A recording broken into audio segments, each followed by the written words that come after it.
മലയാളികൾക്കേറെ പ്രിയപ്പെട്ട social media താരമാണ് Diya Krishna. OBOC എന്ന ഓൺലൈൻ ആഭരണ സംരംഭത്തിന്റെ ഉടമ കൂടിയാണ് ഓസി. സ്ഥാപനത്തിലൂടെ ആഭരണങ്ങളും സാരികളുമാണ് ഇവിടെ വിൽക്കപ്പെടുന്നത്.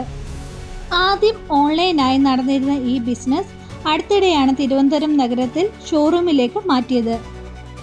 ഇപ്പോഴിതാ തനിക്ക് ജീവനക്കാരിൽ നിന്ന് പറ്റിയ വലിയ ചതിയെപ്പറ്റി തുറന്നു പറയുകയാണ് ദിയ കൃഷ്ണ.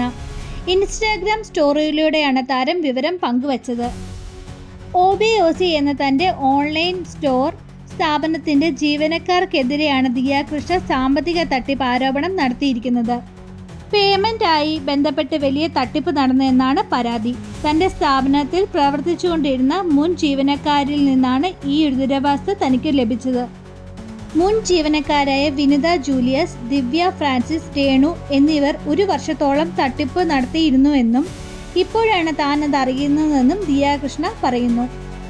OBOC എന്ന തൻ്റെ ഓൺലൈൻ ഓഫ്ലൈൻ സ്ഥാപനത്തിൽ യഥാർത്ഥ പേയ്മെൻറ്റ് സ്കാനറിന് പകരം ജീവനക്കാരികൾ തൻ്റെ സ്വന്തം നമ്പറുകൾ നൽകിയെന്നാണ് ദിയ പറയുന്നത്. പ്രീമിയം കസ്റ്റമേഴ്സിൽ കേന്ദ്രീകരിച്ചുകൊണ്ടായിരുന്നു ഇവർ പ്രധാനമായും തട്ടിപ്പ് നടത്തിയത്. ഒരാളിൽ നിന്നും 50,000 രൂപ വരെ ഇവർ തട്ടിയെടുത്തിട്ടുണ്ട്. നിരവധി കസ്റ്റമേഴ്സിനെയും തന്നെയും ഇവർ ഇത്തരത്തിൽ പറ്റിച്ചിട്ടുണ്ട്. സ്കാനർ വർക്ക് ആകുന്നില്ല എന്ന് പറഞ്ഞുകൊണ്ടാണ് ഇവർ സാധനങ്ങൾ വാങ്ങിയവരോട് തങ്ങളുടെ നമ്പർ പണം അയക്കുവാൻ ആവശ്യപ്പെട്ടത്, ദിയ പറയുന്നു. കൂടാതെ ഗർഭിണി കൂടെയായ തന്നെ ഈ രീതിയിൽ വഞ്ചിക്കുവാൻ ശ്രമിച്ചത് ഏറെ വേദനിപ്പിച്ചുവെന്നും ഗർഭിണിയായ ഒരു സ്ത്രീയാണ് അവൾ ഇത്രയും നാൾ പറ്റിച്ചത്.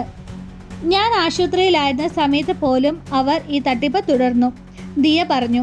ഈ സംഭവത്തിൽ പശ്ചാത്തലത്തിൽ ജാഗ്രത എന്നവണ്ണം മുൻ ജീവനക്കാർ യഥാർത്ഥ QR കോഡിന് പകരം സ്വന്തം നമ്പറുകൾ നൽകുന്നുവെന്ന് എല്ലാവരും ജാഗ്രത പാലിക്കണമെന്നും ഒരു സ്റ്റോറി ദിയ കൃഷ്ണ പങ്കുവച്ചിരുന്നു.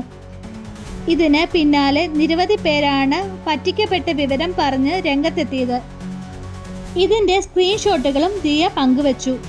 നിയമപരമായി മുന്നോട്ടു പോകണമെന്ന തീരുമാനമാണ്. ജീവനക്കാരുടെ കൂടുതൽ വിവരങ്ങൾ വൈകാതെ പങ്കുവയ്ക്കുമെന്നും ദിയ അറിയിച്ചു.